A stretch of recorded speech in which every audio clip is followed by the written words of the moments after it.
Top of the day, family. What's going on? I'm Coach John with Southern Bred Fitness. This channel is about building strength, conditioning, and readiness that carries over into life and duty. Train with intent. Now let's get into it. Top of the day, family. I'm Coach John with Southern Bred Fitness. Today I want to clear something up that gets misunderstood a lot, especially when it comes to training, and that's strength. Most people think strength is just muscles and how much you can bench press or how much you can deadlift.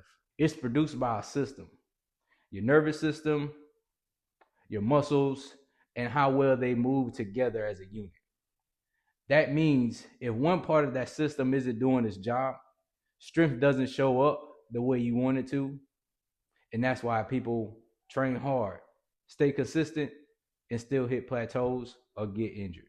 Now, when I say strength is a system, I'm not trying to be philosophical or nothing like that. I'm talking about how the body actually organized. The body works in levels. So you have cells, organs, tissues, and organ systems. Strength doesn't just happen on just one of those levels. It shows up in all of them when they're coordinated toward the same task. That's why when you see someone with a lot of muscles, it's hard for them to move around in the space. But a smaller person has extremely high mobility moving around with their own body weight.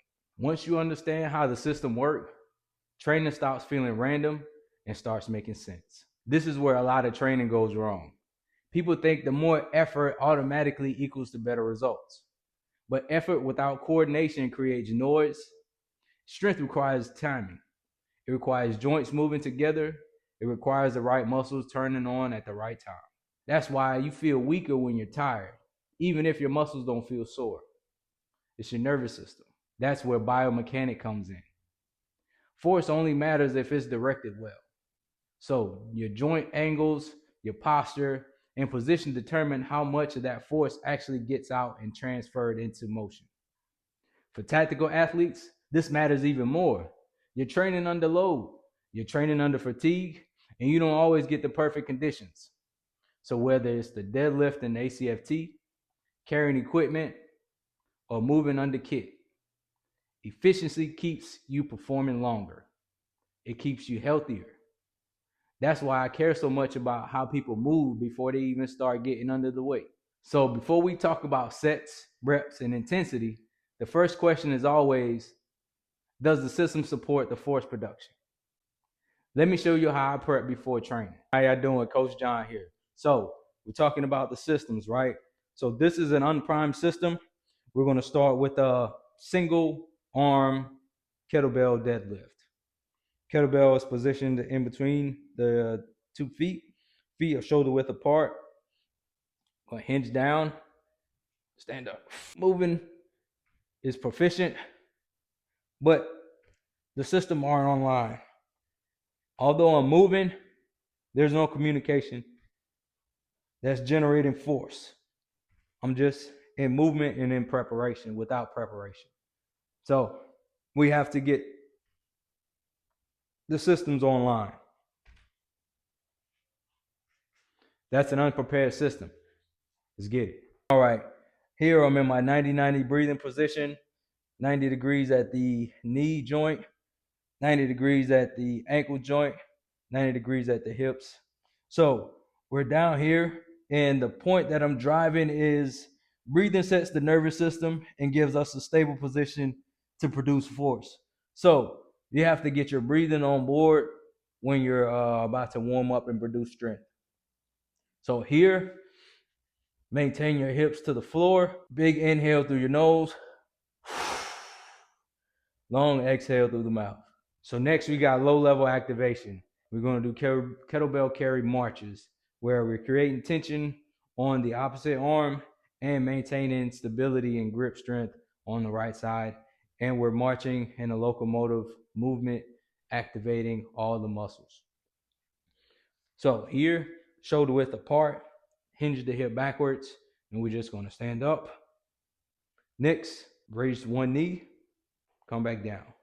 Right knee, left, right, left, right, left, and right.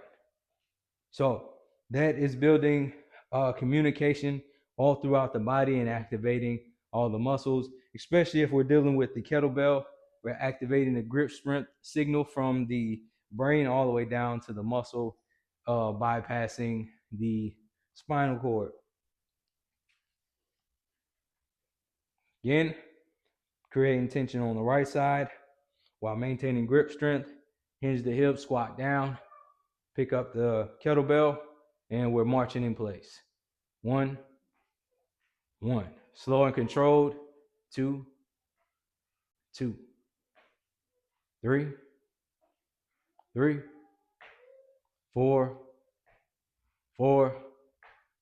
5, and 5. So there's no need for an exaggerated tension. This is not fatigue. This is communication in motion. Now, we're going to do the same movement, but with a prep system. So you still have the single kettlebell. We're going to do kettlebell deadlift. Feet shoulder width apart. Hinge up and drop back down. Now, does that feel smoother? Does it feel easier? It's because the system is primed. Hips are online, obliques are online, core is online, breathing is controlled. Got the same muscles, same load, but now you're moving with a different system and it's primed.